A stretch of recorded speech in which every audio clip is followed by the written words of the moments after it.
আপনারা ভিডিওটা দেশ আর প্রবাস থেকে যারা যারা দেখতেছেন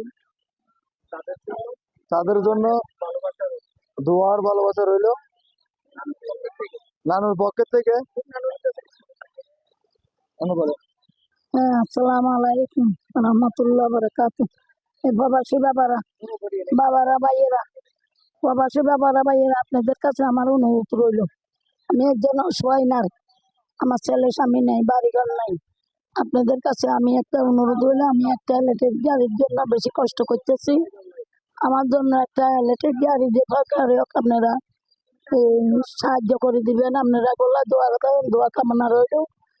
আমার ভাই, আমার এখানে কেউ নাই, বাড়ি ঘরও নাই, আমি মাজারও থাকি, বাইজিৎ মাজারও থাকি। আমি অসহায়, জ্বরে ভিজি রোদে শুকাই, কষ্ট বেশি করি। তো আপনাদের কাছে আমার অনুরোধ রইল, আমার জন্য একটা ইলেকট্রিক গাড়ি দিবেন। আমি গাড়িতে চালাতে পারি না, বেশি কষ্ট পাই, বলেন না। আমি বেশি কষ্ট পাই।